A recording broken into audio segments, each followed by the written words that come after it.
Good morning. I'm here at Goats with Horns Animal Sanctuary in Arizona with Norma, who's getting brushed by Talia right now. For those of you who've been tuning in to our last stream, we talked about how it's pretty much all we can do to kind of keep everybody alive. We've been having record-breaking heat. It's been over 3 weeks in a row of over 110-degree heat. Some of the days are reaching up to 118, and we are just doing everything we can. It's definitely takes a village. It's a team effort to try to keep everyone alive with, coming out multiple times a day, giving electrolytes to the older animals, checking on all the birds, since the birds are really susceptible to heat stroke and overheating. Oh, yes, Norma's flailing around because she's got those flies. Oh, it looks like the brushing session is over for now. We'll just walk around real quick, say hi to everybody, then I'll show you what some other volunteers did for the chickens. Oh, good morning, Julio. Oh, they are getting ready. You can see their tails are swishing happily. They are ready to go into this pen. This is their preferred mud wallow, although they do have one out in the field as well, but they sit in the kiddie pools and they kind of make their own mud wallows. Right now, Rapunzel is in her little favorite cupboard right there. So they need to wait just a few minutes, but that's okay because it is right now only 90 degrees. Last week we had a night where the low was still 97 degrees. And that, as you can imagine, is hard on everybody because they don't even get a chance to cool down at all. So we did run into a little issue this morning. We did discover a wound on Gilbert, this little black pygmy goat up here. He was acting really ornery. He was like doing lots of headbutting. He was tussling with Suerte, doing their little goat fights, which isn't too out of the ordinary. But then when he did come up, you might be able to see the top of his head. It looks kind of silver or white. That's not a marking. His ears are white, but on top of his head, that is silver spray. It's like an aerosol water resistant bandage that also keeps, dirt and everything out. Let's see here. Gibby's giving me a nice back rub. He's famous for his back rubs.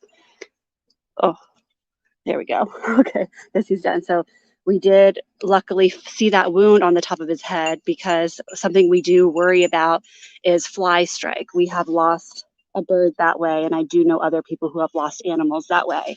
In the summertime, when flies are very active and it's, really warm, if the flies find like some, susceptible or vulnerable skin, such as an open wound, the flies can land on that, lay their eggs inside of a wound, and when the maggots hatch, they can start eating the animal, really, or human. That can happen to people as well. It's just a lot more rare, but they will start eating them from the inside out. It's a horrible, horrible thing. And so to be honest, I kind of freak out at this time of year whenever I see any little, even just the tiniest little scrape or cut on one of these guys, just because I know if a fly finds that wound, lays a bunch of eggs, they can come back from it. I have seen other animals come back from it, but it can be very hard, expensive, depending on the extensiveness of the burrowing done by the maggots. So we were just so glad that we saw that wound. Of course, we weren't happy that he has a wound. Give me little booty scritches to Butters here. Like I said, of course, we weren't happy that he had a wound, but we were just really happy that we did discover it so that we could get it treated and covered up with that silver spray. Okay, so actually it's over here on this side right now. So because it's still just 90 degrees or so, we didn't set them up yet, but these are called like redneck air conditioners, redneck chicken ACs. Oh, Gibby's trying to join us. He wants to see too. So basically, some of the volunteers yesterday cut holes in the tops of coolers. They cut 2 holes, one to fit a fan. The black thing is a fan on the top of each one. So they cut 2 circles, and then they put a fan in, and it's pointing down into the cooler. So what we'll do is we will fill the coolers with ice, and then the fan will, once it's plugged in, it will blow air down over the ice. So it'll push the air down and then it'll come out through the white PVC pipes on top. And that air that will come out will be a little bit moist and cool. Gibby's very impressed. He wants one for himself. But like I said, the birds are the most susceptible. And if you are just tuning in, we are in the Sonoran Desert in a part of Arizona. And we've been breaking lots of records with the heat recently.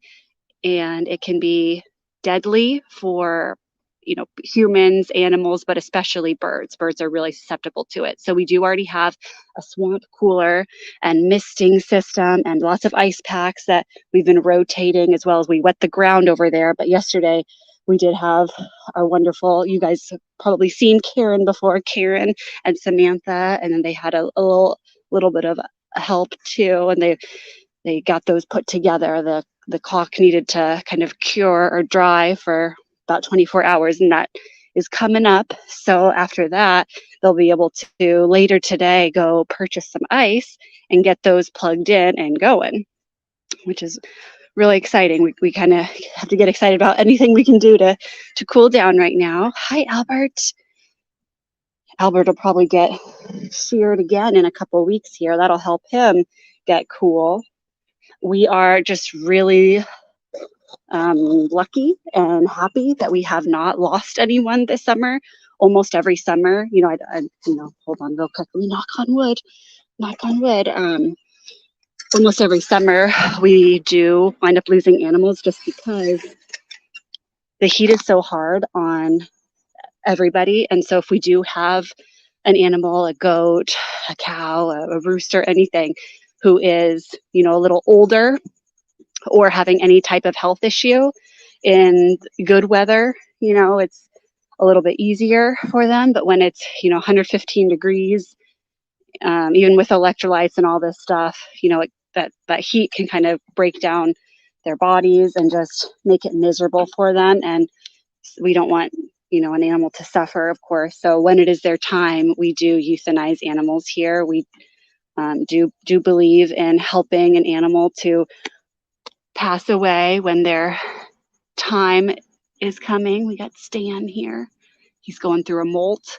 It's kind of a good thing in a way that he's going through a molt in the summer. He has less feathers right now, and then they'll be starting to grow back in time for once the cooler weather hits, which seems like it's never coming. Like I said, I titled this live stream "What the Cluck." I think it was actually Karen's idea. I couldn't remember exactly what she was saying yesterday. Karen is our other live streamer here, but here's our swamp cooler. We didn't have the misters on yet. We'll probably turn those on in a little while. But everybody's just over this heat. Like I said, it's been over 3 weeks in a row of days over 110 degrees. And some of the days are, going up to 118. Hi, Cookie Dough. So Cookie Dough right there, she was just getting a drink. You can see the water, it looks a little bit cloudy. It's actually not dirty. We actually did put electrolytes in their water, and it's not just regular chicken electrolytes, but it's called like Rescue 911 or Flock 911.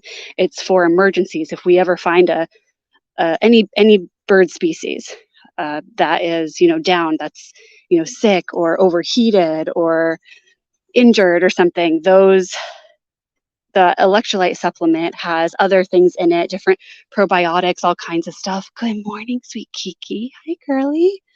And it gives them a better chance of living. And it says on the packaging that it is also fine to use during times of extreme stress or extreme heat. And that is definitely what we are going through. So we did use most of a whole package yesterday because it treats about 45 gallons of water. And honestly, I don't even keep track of how many different watering containers we have here. But for example, like this green one, oh, I didn't even see you at first, Cookies. This green one right here in the bushes, that is 3.5 gallons. So just for that one watering container, that's 3.5 teaspoons. You can see everybody's hanging out in the bushes right now. They will move as the day goes on once the sun gets higher in the sky. Hello, Giuseppe. Once the sun gets higher in the sky, they're kind of moved. They have other favorite places they like to go. The bamboo tree right there is a favorite spot. And then later they will also be hanging out over by in front of the evap and like the sump pump. And hopefully later we'll get to use those chicken ACs or redneck ACs or however they're called. But yeah, I just wanted to kind of jump on because I jumped on really briefly on Friday. We haven't had a lot of chances to live stream just because with the dangerous temperatures, we're kind of trying to just get in and out really fast, check on everybody. Even even the sanctuary owner almost passed out, and that was in the morning one day this week. That was just so unbearably hot. So, and I had mentioned that we were coming out, 3 or 4 times a day, but that was an understatement because that's in addition to the regular times that we come out. So we're definitely in need of volunteers. There's been times when we live stream and there's like a group of like 15 volunteers or something, which is amazing, but that's usually on a Saturday morning, and not to complain at all. That is so necessary and appreciated. It's just that during the week, that's when obviously most people are working their day jobs. And so we struggle to find enough help. And like I said, I already knocked on wood, so we're safe. But so far this summer, we haven't lost anyone. And we really hope that that continues. I do know of multiple people in our area that do also have some rescued chickens that have been losing them this summer, and through no fault of their own. It's just sometimes the bodies just overheat. We do bring in some of the more at-risk birds during the hottest parts of the day. And if anybody does get overheated after a cool bath, not cold because that can put them into shock, but after a cool bath and some electrolytes or sugar water solution, we will then let them stay inside for a couple of days in the air conditioning to recover. So, like I said, we'll see how many times we can hopefully get back to live streaming a little more. I think by the 30th, by the last day of the month, we are supposed to be finally below 110 degrees, it's kind of funny. Yesterday was only 112 and we all were thinking like, oh, what is wrong with us? We are like so excited it was only 112 degrees, but which is still, very hot. But yeah. Anyways, thanks again, guys, for tuning in. We'll see you soon.